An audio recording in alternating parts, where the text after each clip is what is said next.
given an array nums of n integer where nums of I is in the range 1 to n, and we have to return an array of all the integers in the range 1 to n that do not appear in the nums. तो question ये बोल रहा है कि हमें एक integer array दिया गया है नम्स करके, ठीक है, उसके बाद एक एरे ऑफ साइज है n, हर वैल्यू जो मेरा एरे है, एरे के अंदर हर वैल्यू मेरा n साइज तक, मतलब जैसे कि सपोज मेरा साइज 4 है, उस एरे के अंदर मेरा 4 साइज तक के ही नंबर्स होंगे, जैसे 1 2 3 4, ये सब होगा उस मेरे एरे तक, 4 तक ही, जैसे 1 1 2 4 भी हो सकता है, बस 4 तक ही होगा, ठीक है। हर हर इंटीजर जो है या तो वंस अपीयर करेगा या ट्वाइस अपीयर करेगा, ठीक है। तो अब हमें रिटर्न करना है वो सारे नंबर जो 1 से n के रेंज में मिसिंग है, मतलब कि अभी जैसे मैंने एक एग्जांपल बोला 4 n इज इक्वल टू 4 और मैंने बोला 1 1 2 4, तो मिसिंग क्या हुआ, मेरा 3 मिसिंग हुआ, तो मुझे वो रिटर्न करना है एन एरे ऑफ इंटीजर्स जो उस नम्स में नहीं अपीयर करते हैं, ठीक है। अब एक एग्जांपल देखते हैं, जैसे ये एग्जांपल है, ये वाला एग्जांपल, हाँ, जैसे कि एग्जांपल है कि यहाँ पे इनपुट हमें ये वाला हमें एरे दे रखा है, एक सेकेंड, ये हमें एक एरे दे रखा है, ठीक है। यहाँ पे n मेरा 8 है, मतलब 8 एलिमेंट्स है मेरे। आइडियली नंबर्स क्या होने चाहिए मेरे, 1 2 3 4 5 6 7 8, 1 2 3 4 5 6 7 8, ये मेरे नंबर्स होने चाहिए मेरे एरे में, ठीक है। अब इसमें देखो 1 है, 2 है, 3 है, 4 भी है, 5 नहीं है, 6 भी नहीं है, 7 है, 8 है, तो 5 और 6 मेरे मिसिंग है, तो आउटपुट मेरा क्या आया, एरे ऑफ 5 6, ठीक है। अब दूसरा एग्जांपल है मेरे, जैसे नम्स दे रखा है मेरे को 1 1, मतलब n इज इक्वल टू 2 हुआ मेरा, तो 1 और 2 ही आ सकते हैं, पर इसमें सिर्फ 1 है, तो मिसिंग क्या हुआ, 2 मेरा मिसिंग हुआ, ठीक है। तो मैंने 2 रिटर्न कर दिया एज एन एरे। अब अगर मैं कंस्ट्रेंट्स देखूं, तो कंस्ट्रेंट्स मेरा एक कहता है कि देखो, मेरे क्वेश्चन का एक ये पार्ट ये है कि जो भी मेरा एरे में जो भी मेरा नंबर होगा, जैसे मैंने अभी बोला, वो मेरा बिलोंग करेगा 1 से n तक की रेंज में। मैंने जैसे अभी बोला, जैसे ये 1 2 3 4, ये मेरा 8 तक बिलोंग कर रहा था, इस पूरे में ये बिलोंग कर रहा था ना, तो ये मेरा एक कंस्ट्रेंट है कि ये चीज, ये ठीक है, ये चीज एग्जिस्ट करती है, क्योंकि ठीक है, ये एक बहुत पावरफुल कंस्ट्रेंट है, क्योंकि एरे का साइज भी n है, वैल्यूज भी 1 टू n के बीच में ही है। इसका ये मतलब है कि हर वैल्यू का एक नेचुरल इंडेक्स मैपिंग एग्जिस्ट करता है। नेचुरल इंडेक्स मैपिंग मतलब देखो, जैसे अगर मैं यहाँ से सारा ये चीज हटा दूं, नेचुरल इंडेक्स मैपिंग मीन्स कि देखो, अगर मेरी वैल्यू 1 है, वो इंडेक्स 0, अगर मैं एज ए नेचुरली मैं ऐसे लिखती जाऊँ, सपोज मेरा n इज इक्वल टू 4 है, मैं ऐसे लिखती जाऊँ, तो मेरा ये इंडेक्स 0 1 2, ये पॉइंट याद रखना, ये वाला जो मैं बोल रही हूँ, 0 1 2 3, ठीक है। तो अभी देखो, जैसे 1 मेरा कहाँ पे है, इंडेक्स 0 पे, 2 मेरा इंडेक्स 1 पे, और 3 मेरा इंडेक्स 2 पे, तो हम इसी चीज को यूज करके हमारा जो ऑप्टिमल सॉल्यूशन बाद में आएगा उस पे जाएंगे, यही कॉन्सेप्ट को यूज करके। अगर आइडियली देखा जाए तो ऐसे ही हमारा एक परफेक्ट वो बनेगा टिल एन तक, ठीक है। तो अभी हम समझते हैं आगे का, सो वी मूव फॉरवर्ड। तो हमने प्रॉब्लम स्टेटमेंट समझ ली और हमने एग्जाम्पल भी देख लिया, ठीक है। देखो ये हैश की वाला, ये जो है मैं बाद में बताऊंगी, जैसे अभी मैंने थोड़ी देर पहले ये बताई थी, ये वाली चीज मैंने अभी बताई है, इसको कैसे ऑप्टिमली यूज करेंगे वो हम बाद में देखते हैं। सबसे पहले हम आएंगे ब्रूट फोर्स पे, ठीक है। अब ब्रूट फोर्स में हम लोग क्या करेंगे कि हम 1 से n तक हर नंबर चेक करेंगे कि क्या ये एरे में प्रेजेंट है या नहीं, ठीक है। लाइक फॉर एवरी नंबर आई उस एरे के अंदर, जैसे मेरा एरे है, जैसे मेरा यही वाला एरे, मैं अगर यही वाला एग्जांपल ले लूं, जो मेरा ये वाला था, ठीक है, अगर मैं ये वाला एग्जांपल ले लूं, तो मेरा यहाँ पे अगर मेरा ये एरे है, ठीक है, तो पहले हम इस पूरे एरे को स्कैन करेंगे, अगर नंबर मिल गया तो ठीक है, नहीं मिला तो वो मेरा मिसिंग नंबर हुआ, यही कॉन्सेप्ट है। तो पहले हम इस पूरे एरे में 1 सर्च करेंगे, फिर 2 करेंगे, फिर 3 करते, पूरा मतलब हर बार पूरा स्कैन हो रहा है। ये जो है ब्रूट फोर्स है कि हर बार हम लोग पूरा एरे देख रहे हैं। जैसे अगर 1 देखना हो तो 1 पहला नहीं मिला, एंड में जाके मिला, तो हम पूरा एक एक करके हम लोग स्कैन करेंगे। वही चीज यहाँ पे भी है कि हम लोग पूरा स्कैन करेंगे, ठीक है। सो इसकी अब देखो कोड, देखो कोड में क्या है कि कोड में ये है कि देखो पहले हमने एक रिजल्ट नाम का एक इंटीजर लिस्ट बना ली, ठीक है, रिजल्ट नाम की, और n is equal to nums dot ले लिया कि हमारे एरे का क्या लेंथ है। अब हमने क्या किया, i is equal to 1 for i less than equal to n। हम हर कैंडिडेट नंबर चेक कर रहे हैं, ठीक है। यहाँ पे हम पूरा एक कैंडिडेट नंबर चेक कर रहे हैं। कैसे, देखो boolean found is equal to false हमने पहले दे दिया उसको। अब एक इनर लूप चलाया for int j is equal to 0। देखो जैसे ये है 1 2 4 4 सपोज ऐसे है, ठीक है। अब nums of j equal equal to i, पहले मेरा i क्या है, अभी मेरा i 1 है, ठीक है। j मेरा यहाँ से स्टार्ट हो रहा है, j स्टार्टिंग फ्रॉम 0 पोजिशन, ठीक है। अब उसने क्या बोला है, if nums of j equal equal to i, क्या ये मेरा इक्वल इक्वल टू i है, ये मेरा हाँ है, तो ये यहीं पे found is equal to true कर दो, यहीं पे मेरा ब्रेक हो गया, ये पूरी चीज मेरी यहीं ब्रेक हो गई, ठीक है। अब उसके बाद देखो, अब अगर मैं अपना ये शिफ्ट करूँ, यहाँ पे मेरा ब्रेक हो गया। अब अगर मैं उसके बाद नेक्स्ट स्टेप पे चलती हूँ, ठीक है, ये मेरा आई इंक्रीमेंट हो गया 2 पे, क्योंकि ब्रेक हो गया, मिल गया था। अब मेरा जे यहाँ पे आ गया, फिर से मेरे को, अब देखो नम्स ऑफ जे क्या है 2 है, नम्स ऑफ आई भी क्या है 2 है, फिर से मैच कर दिया तो हमारा यहाँ पे भी ब्रेक हो गया। अब नेक्स्ट पे आते हैं, अब मेरा आई 3 हो गया और मेरा जे यहाँ पे आ गया। क्या मेरा जे आई से मैच कर रहा है, मतलब नम्स ऑफ जे मेरा आई से मैच नहीं कर रहा है। तो अगर नहीं मिला तो जो हमने स्टार्टिंग में ये रिजल्ट नाम का एक लिस्ट बनाया था, उसके अंदर हम रिजल्ट डॉट ऐड कर देंगे हमारा जो भी आई होगा, कि हमको 3 नहीं मिला, क्योंकि हमको सीरियल वाइज ढूंढना है ना, हम रैंडम उठा के नहीं ढूंढ रहे, हमको 3 नहीं मिला, इसलिए रिजल्ट डॉट ऐड आई, ठीक है। अब उसके बाद आई हो गया, आई इंक्रीमेंट हुआ, फिर से जे यहाँ पे आ गया, अब 4 मिल गया, तो ये ब्रेक हो गया, तो मतलब एंड में मेरा आंसर आ जाएगा 3। ये था ब्रूट फोर्स, ठीक है। अब हम टाइम कॉम्प्लेक्सिटी और इसकी स्पेस कॉम्प्लेक्सिटी देखें तो देखो, आउटर लूप मेरा बिग एन टाइम्स चल रहा है, जितना भी बार है उतना टाइम चलेगा। इनर लूप भी मेरा एन टाइम्स चल रहा है, क्योंकि मुझे एंड तक जाके चेक करना है, इसलिए बिग ऑफ एन स्क्वायर मेरा टाइम कॉम्प्लेक्सिटी होगा, ठीक है।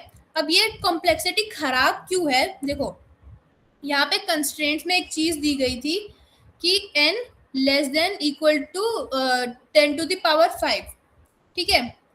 अगर हमने यहाँ पे big of N square use किया तो सपोज मेरे 10 ऑपरेशंस हैं, तो 10 टू द पावर 10 ऑपरेशंस भी हो सकते हैं, और इतने ऑपरेशंस नॉर्मल अगर आप कहीं सीपी में जाओ तो वहाँ पे इतना एक्सेप्टेबल नहीं होता, इसलिए ब्रूट फोर्स रिजेक्ट हो जाता है हमारा। दैट इज द रीजन हम लोग ये वाला अवॉइड करते हैं, ठीक है। अब हम चलते हैं हैश सेट अप्रोच पे, ठीक है। अब हम लोग सर्चिंग फास्ट कैसे कर सकते हैं हैश सेट से, ठीक है। इसका लुकअप जो होता है, हैश सेट का लुकअप वो बिग ऑफ 1 होता है एवरेज, ठीक है।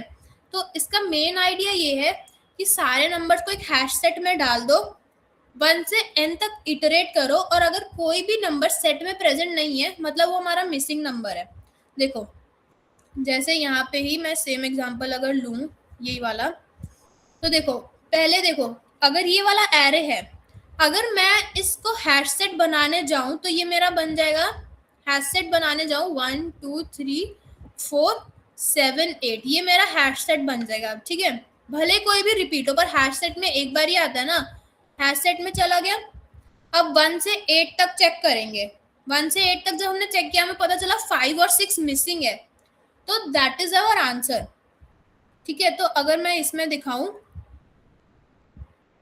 तो इसमें बेसिकली क्या किया हुआ है, देखो यहाँ पे एक हैश सेट बना दिया, हैश सेट बना दिया हमने। देखो फॉर इंट नम नम्स में जो भी उस एरे में था, हमने उस हैश सेट, हमारा हैश सेट का नाम सीन है, हमने उस हैश सेट के अंदर उस नंबर को डाल दिया जितने भी थे। जैसे मैंने बताया ना कि अभी जो मैंने बताया 1 2 3 4 5 6 7 1 2 3 4 5 5 तो नहीं था, 7 8 था, वो हमने हमारे हैश सेट में डाल दिया। ये हमने हमारा हैश सेट अभी भर दिया, ठीक है। अब मैंने फिर से एक रिजल्ट नाम का एक इंटीजर का मैंने एक एरे लिस्ट बनाया। अब मैंने क्या किया, int I is equals to 1, I less than nums dot length I plus plus, ठीक है। अगर मेरा एक सेकेंड में, हाँ, अगर मेरा यहाँ पे if not seen dot contains i, मतलब कि अगर मेरा आई 1 से शुरू हो रहा है, क्योंकि हमें 1 से ही देखना है ना। अगर सपोज मेरा ये हैश सेट है, मेरा एरे मैं यहाँ लिखती हूँ, जो मैंने हैश सेट बनाया था 1 2 3 4 7 8, चलो मैं वहीं दिखा देती हूँ, यहाँ पे दिखाती हूँ। देखो ये मेरा हैश सेट है, ये मेरा ओरिजिनल है। यहाँ पे अभी हम लोग i इज इक्वल्स टू 1 से रखेंगे, ठीक है। अब हम यहाँ पे चेक करेंगे कि देखो कोड में क्या लिखा हुआ है यहाँ पे, इफ नॉट सीन कंटेन्स आई। अगर मेरे हैश सेट में आई नहीं है, i इज इक्वल्स टू 1 है, मेरे हैश सेट में 1 है, हाँ है, 2 कर दो, फिर i प्लस प्लस कर दो, 2 भी है, फिर मेरा i प्लस प्लस हुआ 3 भी है, 4 भी है। अब उसने किया 5 नहीं है, 5 मेरे हैश सेट में नहीं है। अगर मेरे 5 हैश सेट में नहीं है तो मैं अपने रिजल्ट वाला जो है ना डॉट एड आई, मतलब कि मैं अपने रिजल्ट वाले एरे लिस्ट में आई डाल दूंगी, क्योंकि ये मेरा नहीं है। सेम चीज, अब इंक्रीमेंट हुआ 6 भी नहीं है, तो फिर मेरा वो एरे लिस्ट के अंदर, रिजल्ट एरे लिस्ट के अंदर 6 भी चला गया कि ये भी मेरा मिसिंग है। 7 बना 7 है, 8 बना 8 है, इसलिए। तो यही है हैश मैप वाला हैश सेट वाला अप्रोच, कि हैश मैप के अंदर डालो and I is equal to 1 से चेक करते जाओ क्या मेरे हैश मैप में है। अगर नहीं है तो उसे एरे लिस्ट के अंदर डालते जाओ आई को, उसको मत डालना जो हैश मैप में है। मतलब क्योंकि वहां पे हम लोग जिस करंट एलिमेंट है उसको नहीं डालेंगे, आई को डालेंगे, क्योंकि हमें आई नहीं मिला, ठीक है। इसकी टाइम कॉम्प्लेक्सिटी ट्राइवर्सल होता है पूरा big of n, big of n, ठीक है। सॉरी तो ब्रूट फोर्स है, हाँ, big of n time complexity होती है। और हैश सेट का इंसर्शन भी big of n, total big of n ही बनेगा, क्योंकि एक मेरा ट्राइवर्सल हो गया बिग ऑफ एन और मेरा हैश सेट का इंसर्शन भी बिग ऑफ एन, तो टोटल मेरा बिग ऑफ एन। अब इसका ड्रॉबैक क्या है, ड्रॉबैक देखो, यहाँ पे अगर मैं देखूं मेरा क्वेश्चन बोलता है could you do it without extra space, वो बोल रहा है मेरे को कि एक्स्ट्रा स्पेस नहीं यूज करना है, बट मैंने यहाँ पे एक एक्स्ट्रा स्पेस यूज किया which is my hash set, ये वाला एक्स्ट्रा स्पेस मैंने यूज किया है, ठीक है। तो ये मेरा मेमोरी, एक्स्ट्रा मेमोरी यूज करता है, तो हमें एक और बेटर सोल्यूशन चाहिए। अब लास्ट ऑप्टिमल सोल्यूशन इसका ये आता है कि देखो, हम इसका ऑप्टिमल सोल्यूशन ये है, हम जो हमारा एरे है उसे इटसेल्फ एरे को ही एक विजिटेड मैप बना देंगे। कैसे, देखो सपोज मेरा वैल्यू v है, उसका कॉरेस्पॉन्डिंग इंडेक्स v माइनस 1। एक याद है मैंने एक चीज बोली थी कि अगर मेरा वैल्यू 1 है तो वो मेरा i कौन से इंडेक्स पे, 0th इंडेक्स पे, अगर मेरा 2 है तो मेरा 1 पे। ये चीज मैंने एक चीज बोली थी जो मैंने कहा था कि इसको याद रखना, ये हम ऑप्टिमल सोल्यूशन में इसको यूज करेंगे, ठीक है। This was index and this was value, ये वैल्यू है, ये मेरा ये इंडेक्स है, ठीक है। मेरा कोई भी वैल्यू होगा उसका कॉरेस्पॉन्डिंग इंडेक्स v माइनस 1 होगा, मतलब 1 minus v minus 1, 1 minus 1 0, index v minus 1 होगा। हम उस इंडेक्स की वैल्यू को नेगेटिव बना देंगे। नेगेटिव का मतलब कि ये नंबर मेरा प्रेजेंट है। अभी जैसे मैं एक एग्जांपल से देखो, अगर सपोज मेरा वैल्यू 4 है अभी, ठीक है, तो इंडेक्स मेरा क्या हुआ, 4 माइनस 1 इज इक्वल टू 3, उसका इंडेक्स हो गया। तो नम्स ऑफ 3, उस थर्ड इंडेक्स पे जो भी नंबर होगा उसको नेगेटिव बना दूंगी मैं, ठीक है। इससे मेरे को पता चल जाएगा कि 4 एरे में प्रेजेंट है, ठीक है। अब देखो, पहले मैं इसका वो वर्किंग दिखाती हूँ, फिर कोड पे जाएंगे, ठीक है। देखो सबसे पहले ये मेरा इनिशियल एरे है, ठीक है। पहला नंबर क्या है मेरा, 4 है पहला नंबर। तो अगर 4, अब मुझे मेरा v है 4, इसका कॉरेस्पॉन्डिंग इंडेक्स क्या होगा, 4 माइनस 1 विच इज 3। तो थर्ड इंडेक्स पे मतलब कि 7 नंबर को हम लोग क्या कर देंगे, हम लोग -7 कर देंगे। देखो यहाँ पे इसको -7 बना देंगे, इसका बारी डन। 3 पे आए, 3 - 1 2, मतलब अब 2 जो भी सेकंड नंबर पे मेरा होगा उसको नेगेटिव बना दूंगी मैं, -2। ठीक है, अब ये डन। अब 2 2 - 1 1, तो यहाँ पे 1 इंडेक्स पे जो भी होगा मैंने उसको नेगेटिव बना दिया। ठीक है, से अब जैसे मैं आई 7 पे, 7 - 1 6, मैंने 3 था, 3 को मतलब जो 6th इंडेक्स पे था उसको नेगेटिव बना दिया। ऐसे करते करते मेरे सारे नंबर नेगेटिव जो भी होता जाएगा, नेगेटिव होगा पॉजिटिव होगा, वो मेरे को बनता जाएगा। ठीक है, देखो लास्ट में मेरा रिजल्ट में ये आ रहा है, सॉरी रिजल्ट मेरा ये वाला आ रहा है। नेगेटिव का मतलब है कि वो प्रेजेंट है, पॉजिटिव का मतलब है कि वो प्रेजेंट नहीं है। ठीक है, तो यहाँ पे देखो 8 और 2 पॉजिटिव ही रह गए, 8 और 2 पॉजिटिव ही रह गए। ठीक है, तो इसका मतलब देखो, इसका मतलब ये है कि 8 और 2 पॉजिटिव रह गए। अब ये चीज ऑब्जर्व करो कि इंडेक्स 4 पॉजिटिव, देखो इंडेक्स 4 पॉजिटिव है, ये इंडेक्स 4 हुआ, इंडेक्स 5 पॉजिटिव है। हम जो एक रूल लगा रहे थे v is equal to i - 1, वही सेम चीज अब मैं उल्टी करूंगी। देखो v is equal to i - 1 rule लगा रहे थे to get our corresponding index, हमारा कॉरेस्पॉन्डिंग इंडेक्स निकालने के लिए। अब हमारे पे इंडेक्स है, अब मुझे वैल्यू निकालनी है, तो सेम उल्टा मैं क्या करूंगी, v+1, तो मेरे पे इंडेक्स है, अब मेरे को वैल्यू चाहिए, v+1 करके निकाल दूंगी। देखो कैसे, इंडेक्स मेरे को 4 दे रखा, सॉरी इंडेक्स मेरे को 4 दे रखा है, वैल्यू क्या होगा मेरा उससे ज्यादा, क्योंकि हम लोग एक माइनस करके लगा रहे थे। सो 4 इंडेक्स है, मतलब 5, 4+1 5 मेरा मिसिंग है, 5 मेरा मिसिंग है। 5 5th इंडेक्स पे मेरा पॉजिटिव नंबर है, मतलब मेरा 5+1 6 भी मिसिंग है। तो पॉजिटिव मीन्स कि वो मेरा मिसिंग है। ठीक है, तो ये इसका वर्किंग था। अगर इसका कोड देखें तो देखो यहाँ पे देखो, यहाँ पे एक लूप चलाया, int i is equal to nums dot length करके, int i is equal to nums dot length किया। अब हमने क्या किया, मैंने जो बोला था कि इंट इंडेक्स, हमें कॉरेस्पॉन्डिंग इंडेक्स निकालना होता था, मैंने यहाँ पे एक चीज उल्टी बता दी, sorry. V i is equal to v-1 होता था इनिशियली, इंडेक्स जानने के लिए v-1 एंड वैल्यू जानने के लिए i+1, ये मैंने स्टार्टिंग में उल्टा बता दिया था, सॉरी। v-1 और i+1 कॉन्सेप्ट सेम था, बस ये मैं उस साइड ले गई, दैट इज द थिंग। देखो अब इंडेक्स, हमें इंडेक्स जानना है कि किस इंडेक्स को नेगेटिव बनाऊं। अब maths dot absolute nums of i-1, मतलब जो भी मेरा वैल्यू है -1 मेरा निकल जाएगा इंडेक्स, उसको मैं नेगेटिव बना दूंगी। ठीक है, अब मैंने यहाँ पे एब्सोल्यूट क्यों लगाया, मैंने एब्सोल्यूट इसलिए लगाया क्योंकि वो ऑलरेडी नेगेटिव भी हो सकता था। कोई नंबर अगर मेरा एरे सपोज -4 -3 -2 हुआ, तो अगर मैं उसी चीज को -1 कर दूंगी मेरा इंडेक्स गलत आएगा, तो इसलिए एब्सोल्यूट लगाया मैंने। ठीक है, तो यहाँ पे मैंने इंडेक्स निकाल लिया। अगर मेरा nums of index greater than 0 हुआ तो मैं उसको माइनस में मार्क कर दूंगी कि वो मेरा विजिटेड है, मैंने उसको नेगेटिव में कर दिया, वो मेरा विजिटेड है। अब मैंने एक रिजल्ट नाम का एरे लिस्ट बनाया सेम, जिसमें हमने मिसिंग नंबर स्टोर करूंगी।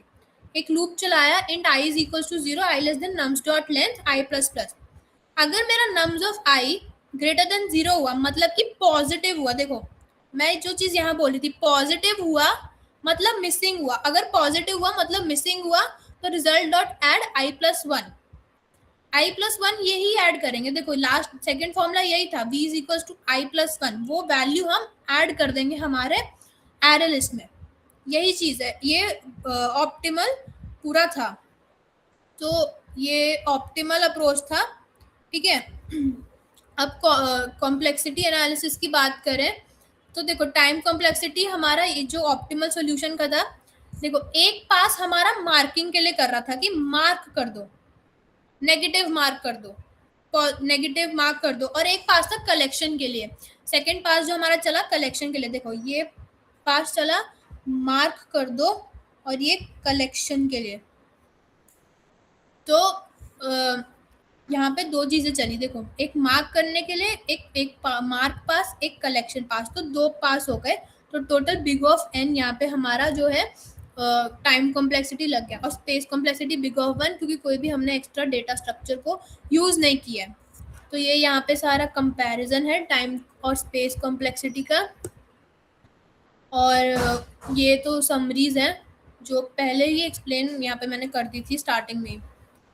हमको क्या करना है ना, कि हमको सबसे पहले एक हमको लूप लगाना है कि सबसे पहले हम अपना कॉरेस्पॉन्डिंग इंडेक्स ढूंढ लें।